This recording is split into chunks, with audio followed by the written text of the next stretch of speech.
So if you saw this movie, you know that Garmadon fired more than one General Number Ones. In fact, he fired more than several. So if there's one general with a fired variant, the other one will definitely have a fired variant, which is what we see here.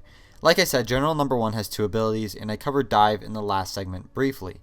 The other ability this guy has is the Swords ability. We've seen this only once before with the Stone Warrior. Well, I guess twice, since the standard General Number 1 variant also has it. But I didn't mention it, but yeah, he can stick his swords in these holes to make makeshift levers that he can pull. As I've said, the Swords ability is one of the most used of the weapon abilities, so that's why he's ranked higher than the other Shark Army General that we already saw. That cape of hers is cool, but not cool enough.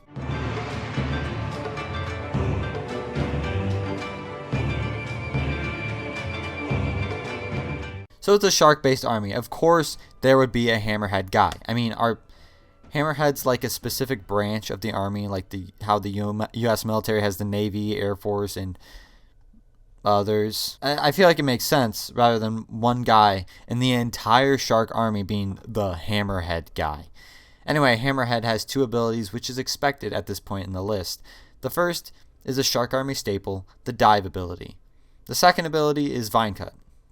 So both abilities are ones we have seen in the list so far, but having them bundled into one character isn't all bad, you know? There seems to be no lore on this guy whatsoever, other than he was a part of Nia and Koko's reintegration program after Garmadon turned good at the end of the movie.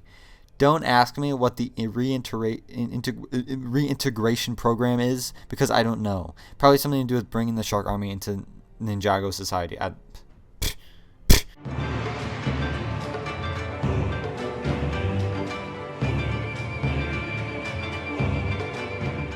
So I guess the writers of the Lego Ninjago movie were like, yeah, let's give Lloyd a mom. And also give her the name of a delicious wintertime drink, but spell it slightly differently. In doing so, we would work it in the script that she and Garmadon somehow fell in love and created Lloyd, the main character of the film.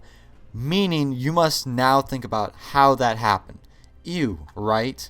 That's how the conference room meeting went. Anyway, KOKO has 3 variants, but only 2 abilities. That's troubling, because that means I have to stretch out this segment so that I can cover her abilities in the next 2 segments, which is what I'm doing. Anyway, this is KOKO's standard variant, the one that you see her the most in. And it's not like I dislike this variant, it's that I've looked at it the most, so I'm used to it. The other 2 variants are more interesting to play as, but that's just my opinion.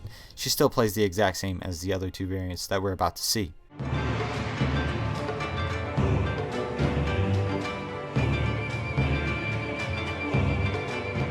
This is KOKO in The Office.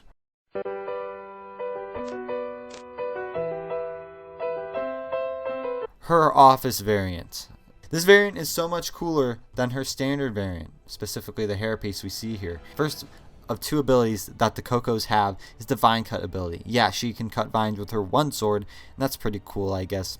Also, I have a confession. I keep saying that the character I'm talking about has 2 abilities. I've been saying that for a while now, but we don't get to characters with 3 or more abilities until number 15, Burger King foot. Number 15.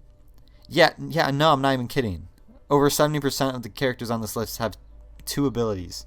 I'm not sure how I feel about that, but ain't that something?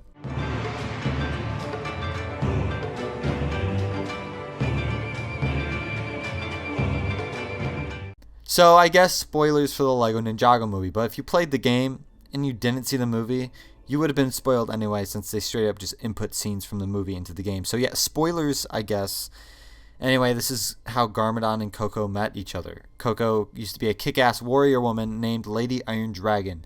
Why she left the life of a warrior for an office job will also always puzzle me. It was probably Lloyd. Okay, that wasn't much of a puzzler. We see Lady Iron Dragon in action in a flashback scene where Ninjago is literally in shambles and covered in lava. I cannot even fathom how this city is still continuing to be rebuilt after all it's been through, according to this flashback and the fact that Garmadon invades every day. But Lady Iron Dragon is the best KOKO for obvious reasons. Her design is freaking the coolest, man. Oh yeah, and her second ability is Target because of the crossbow she carries around all the time. With Lady Iron Dragon, the crossbow works. But seeing KOKO with a crossbow is alarming.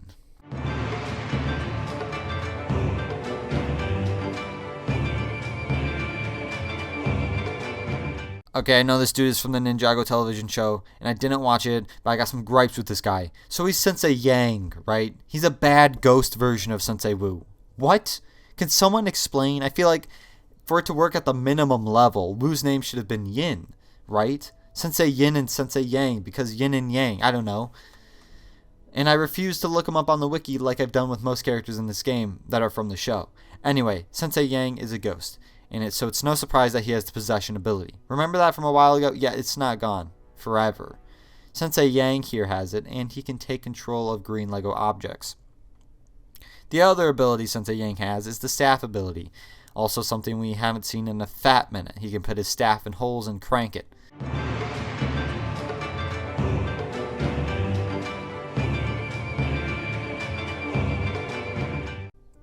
Okay, I don't have any inherent problems with this guy like I do with Sensei Yang, so I can allow myself to look him up on the wiki. Or her. BANSHA is a her. Should have picked that up from the fact that she has an A at the end of her name. I don't know. Anyway, BANSHA is a sorceress who likes to possess things. And guess what? That pretty much lines up with one of her abilities in this game. Possession. Wow, a ghost can possess. That's quite a surprise to myself. Anyway, BANSHA has one other ability, and it has to do with that one sword of hers. That second ability is Vine Cut, because of course. BANSHA was conjured up by her boss, which is coincidentally someone we're just about to discuss in the next segment, so I won't disclose who that certain ghost boss is quite yet. What's kind of depressing is that she ended up dying, or whatever the equivalent is for a ghost. She ceased to be.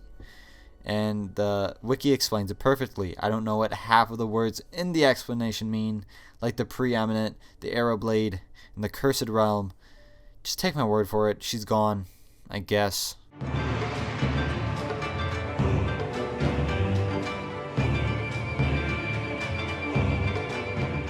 Okay, so BANSHA's boss is this guy named MORRO.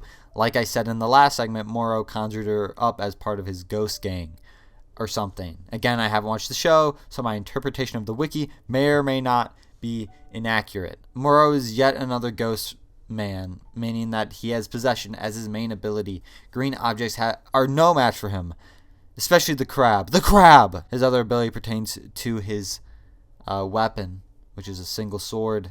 He has Vine Cut. Oh, wait, he has the same exact abilities as BANSHA. I can't say I'm surprised, but because I expected to have him to have something a little extra something for being the big bad ghost man.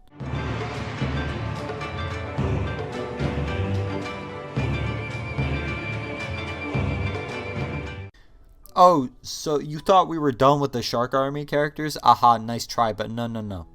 We still got quite a few more left to cover. Pufferfish Thug, Pure being one of them. Let me first start off by saying I love this dude's hat. Honestly, that's probably the biggest reason why he's ranked over every other Shark Army character we've seen so far. I mean, of course he has Dive, as it should be expected for every Shark Army character, but his other ability may surprise you. He has that giant, weird, orange lollipop looking thing, and that allows him to have the hammer ability. I know I went on the record by saying the hammer ability is probably the least used of the weapon abilities, but it sure is a heavy hitter in combat. Honestly, I don't think it makes any difference in terms of damage, but it feels like it's hitting harder, and because of that, it's more satisfying. I definitely feel it more with the Pufferfish Thug than most hammer characters, so there's that.